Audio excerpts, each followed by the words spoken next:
ब्रह्मवैवर्त पुराण में वर्णन आता है।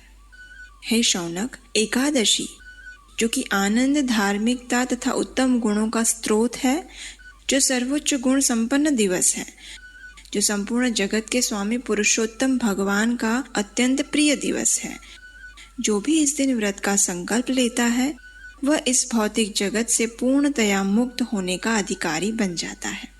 भविष्योत्तर पुराण में इस कथा का वर्णन आता है। एक बार युधिष्ठिर महाराज भगवान श्री कृष्ण से पूछते हैं, हे मधुसूदन, आपने पौष मास के कृष्ण पक्ष की एकादशी का वर्णन कर दिया। कृपया अब मुझे पौष मास के शुक्ल पक्ष में आने वाली एकादशी तिथि के विषय में बताइए। इस एकादशी की विशेषता क्या है और इस दिन भगवान के कौन से विग्रह की पूजा अर्चना करनी चाहिए। भगवान श्री कृष्ण ने उत्तर दिया, हे राजन, पौष मास के शुक्ल पक्ष में आने वाली एकादशी को पुत्रदा एकादशी कहते हैं। इस एकादशी का पालन करने से व्यक्ति की भौतिक इच्छाएं पूर्ण होती है और आध्यात्मिक जीवन में भी प्रगति होती है। यह एकादशी निसंतान दंपतियों के लिए भी एक वरदान समान है, क्योंकि अगर कोई पति पत्नी संकल्प के साथ निष्ठा पूर्वक इस एकादशी का पालन करते हैं तो उन्हें निसंदेह संतान प्राप्ति होती है। क्योंकि ऐसा ही कुछ हुआ था भद्रावती नगरी के राजा सुकेतुमान के साथ। उनकी पत्नी शैब्या अत्यंत सुशील और पतिव्रता नारी थी। राजा सुकेतुमान का राज्य हर प्रकार के सुख समृद्धि, धन धान्य से भरा हुआ था। कमी थी तो बस इस राज्य को आगे बढ़ाने वाले वंशज की।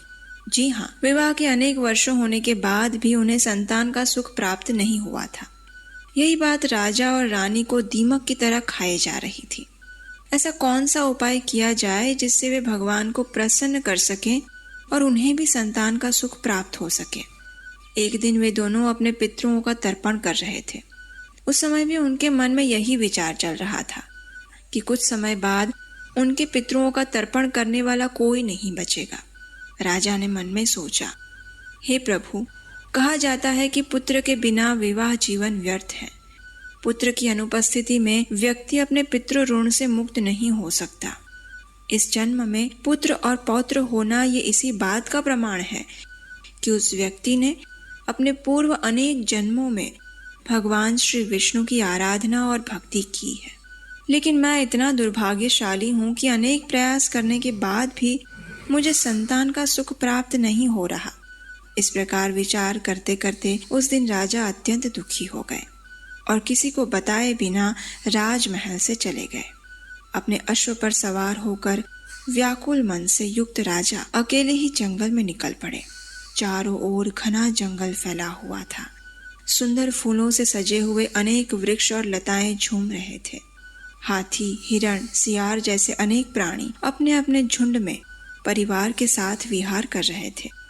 ये देखकर संतानहीन राजा अधिक शोकमग्न हो गए।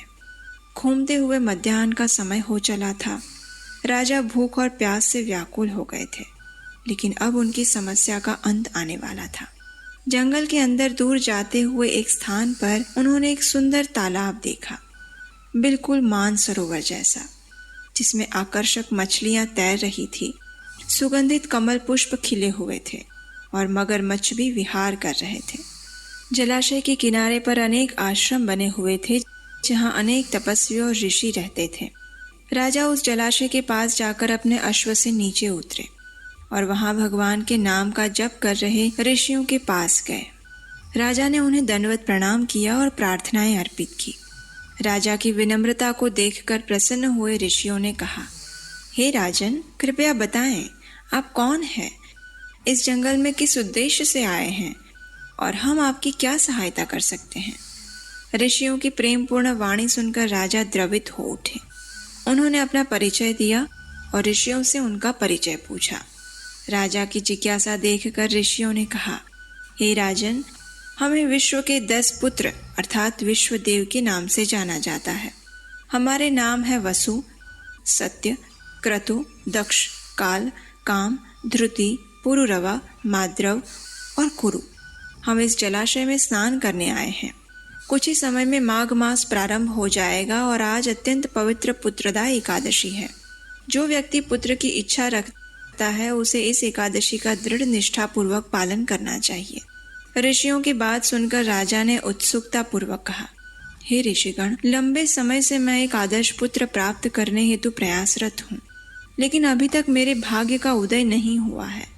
कृपया मुझे पथ प्रदर्शित करें कि किस प्रकार मैं इस एकादशी का पालन कर सकता हूँ।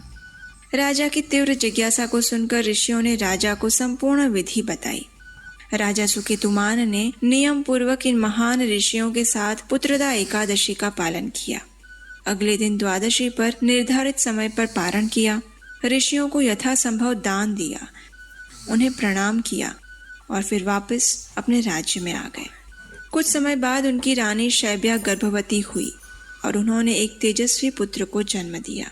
कथा का समापन करते हुए भगवान श्री कृष्ण ने कहा, हे धर्मराज युधिष्ठिर, जो भी व्यक्ति इस एकादशी व्रत का श्रद्धा पूर्वक पालन करता है उसे इस भौतिक जगत में हर प्रकार के सुख प्राप्त होते हैं और जीवन के अंत में वह आध्यात्मिक जगत को प्राप्त करता है।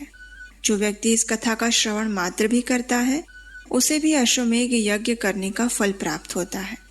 आपके कमेंट्स हमें लगातार मिलते हैं और इससे हमें ये जानकर अत्यंत खुशी होती है कि आप सभी एकादशी व्रत का नियम पूर्वक पालन करते हैं या करने की इच्छा रखते हैं।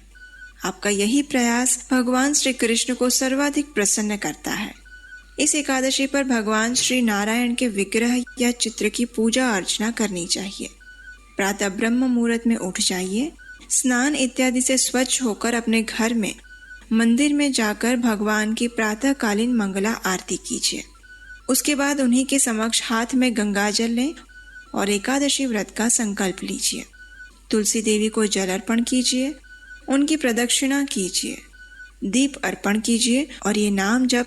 अब एकादशी के दिन उपवास रखना होता है जिसमें हम गेहूं, चावल, दाल, फलियां ये सब चीजें या फिर उनसे बने हुए खाद्य पदार्थ नहीं खाते। चाय कॉफी भी आइडियली नहीं पीनी चाहिए।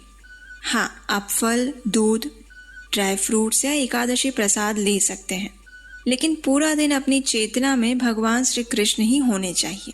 तो हमेशा उनके पतित पावन स्वरूप श्री जगन्नाथ जी को अपने समक्ष रखिए।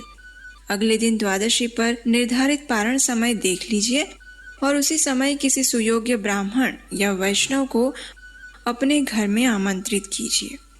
उन्हें भगवान को अर्पित किया हुआ भोग प्रसाद रूप में वितरित कीजिए और फिर स्वयं भी भगवान के प्रसाद से अपना पारण करिए। इस दिन अपनी क्षमता अनुसार कुछ न कुछ दान अवश्य दें। इस प्रकार आप पुत्रदा एकादशी का श्रद्धा और नियम पूर्वक पालन कर सकते हैं।